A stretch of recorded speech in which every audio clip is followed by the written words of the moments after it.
কোনো কথা বলা যাবে না।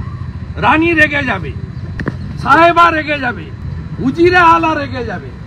আপনি রেড রোডে অন্য ধর্মের প্রার্থনায় চলে যান, সেখানে বিরক্ত হয় লোকেরা।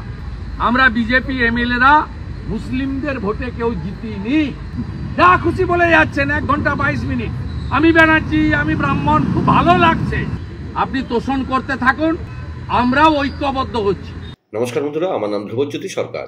বিধানসভায় রাজ্যের মুখ্যমন্ত্রীর পবিত্র মহাকুম্ভকে মৃত্যুকুম্ভ বলার প্রতিবাদে বিজেপি পরিষদীয় দলের রাজভবন অভিযান। শুনুন কি বললেন বিরোধী দলনেতা। তার এতটুকু অনুতাপ নেই, যদি ভুল করেও বেরিয়ে গিয়ে থাকে সেটা প্রত্যাহার করার কি আছে? এটা তো বিজেপি বা কোনো রাজনৈতিক দল বা বিরোধী দলনেতা বা কোনো এমএলএ বা বিজেপির কোনো নেতার কাছে বা রাষ্ট্রবাদী সংগঠন, সনাতন সংগঠনের কাছে আত্মসমর্পণ নয়। সমগ্র হিন্দু কমিউনিটির উপরে আপনি আঘাত করলেন। 48 ঘন্টা অতিবাহিত, আর কোনো তাপ নেই, উত্তাপ নেই। আপনি রেড রোডে অন্য ধর্মের প্রার্থনায় চলে যান, সেখানে বিরক্ত হয় লোকেরা। তারপরেও চলে যান আপনি আপনার ভোটের জন্য। আপনার মতলব সবাই জানে।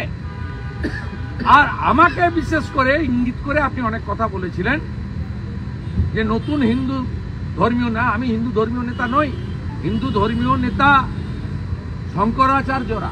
তো আপনি কত বড় সাম্প্রদায়িক 2021 নন্দীগ্রামে গিয়ে দেখেছি আপনাকে। আমরা বিজেপি এমএলএরা মুসলিমদের ভোটে কেউ জিতিনি, আমরা হিন্দুদের ভোটে জিতেছি এবং জনজাতিরাও আমাদের ভোট দিয়েছে। এখানে বুদ্রাই টুডুরা আছে। স্বাভাবিকভাবে আমরা দায়বদ্ধ সনাতনী এবং জনজাতিদের কাছে। যা খুশি বলে যাচ্ছেন 1 ঘন্টা 22 মিনিট। আমি ব্যানার্জি, আমি ব্রাহ্মণ, খুব ভালো লাগছে। হিন্দুদের কাছে যে আপনি কোশ্চেন মার্ক হয়ে গেছেন, আপনাকে যে বলতে হচ্ছে আমি হিন্দু, আপনাকে যে বলতে হচ্ছে আমি ব্যানার্জি পরিবার, আপনাকে যে বলতে হচ্ছে আমি শিব ঠাকুরের দিকে মাথা করে ঘুমাই। খুব ভালো লাগছে, খুব ভালো লাগছে। লাইনে এসে গেছেন আপনি। কোনো কথা বলা যাবে না। রানী রেগে যাবে, সাহেবা রেগে যাবে, উজিরে আলা রেগে যাবে, কিচ্ছু বলা যাবে না। 10 বছর আগে হজ পিলগ্রিম 2 জন মারা গেছিলেন তীর্থযাত্রী। দুঃখজনক, আমাদের সমবেদনা আছে। তারা বাংলারই মানুষ, ভারতীয় নাগরিক। এই রাজ্য সরকার, মুখ্যমন্ত্রী কোন ফান্ড থেকে দিয়েছে জানি না, সরকারি চেক দিয়েছিলেন 10 লক্ষ টাকা করে। কুম্ভে যে স্ট্যাম্পেড হয়েছে দুঃখজনক, তাতে যারা মারা গেছেন তীর্থ করতে গিয়ে, তার মধ্যে পশ্চিমবাংলার 3 জন আইডেন্টিফাইড হয়েছে। অলরেডি 25 লক্ষ টাকা করে উত্তরপ্রদেশের মহামান্য যোগী আদিত্যনাথের সরকার তাদের অ্যাকাউন্টে পাঠিয়ে দিয়েছে। তারা চেক পেয়েছে, আমাদের বলেছে। এক যাত্রায় তো পৃথক ফল হতে পারে না। আপনি তো বলেছেন আমি কি সবাইকে সমান চোখে দেখি। আপনি তো বলেছেন আপনি সেকুলার। আপনি তো বলেছেন ধর্ম যার যার, উৎসব সবার। তাহলে আপনি এক্ষেত্রেও উপযুক্ত সমপরিমাণ অর্থ কেন দেবেন না? উনি দম্ভ দেখাচ্ছেন কেন? উনি তো স্টেট বলবেন, মুখ থেকে ভুলে বেরিয়ে গেছিল। ওনার মুখ থেকে অনেক শব্দ ভুলে বেরোয়। উনি কখনো প্রত্যাহারও 2-1 জায়গায় করেছেন।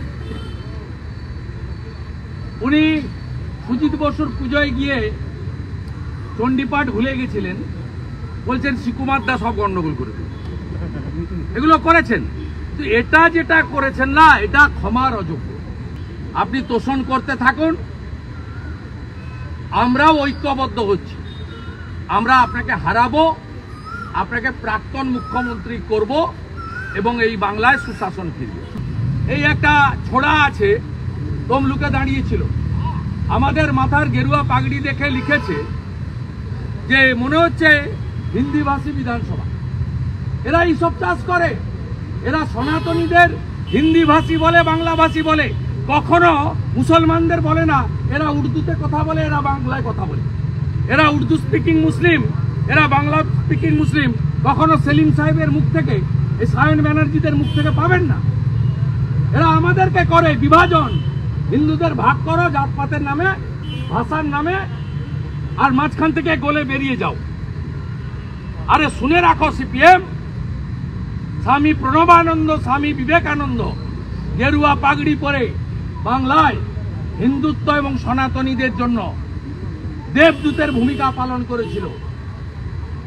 গেরুয়া তিলক, গেরুয়া পাগড়ি, গেরুয়া বস্ত্র, গেরুয়া ধ্বজ, গেরুয়া রং শৌর্যের প্রতীক, বীর্যের প্রতীক, স্বাভিমানের প্রতীক, হিন্দুস্তানের প্রতীক স্বামী বিবেকানন্দের। হাড়ি চিহ্নে ভোট দিন। হাড়িটা হচ্ছে মমতা ব্যানার্জির চিহ্ন, মাটির হাড়ি, আর তার নিচে লেখা আছে ঢপবাজ মুখ্যমন্ত্রীর, ফেরেববাজ মুখ্যমন্ত্রীর, লেখা আছে খাদ্য সাথী, ভুয়া মুখ্যমন্ত্রী। বন্ধুরা, ভিডিওটি ভালো লাগলে দয়া করে লাইক শেয়ার করে দেবেন, আমাদের পেজটা ফলো করে নেবেন, আর আপনার মতামত কমেন্ট করে অবশ্যই জানান। ধন্যবাদ।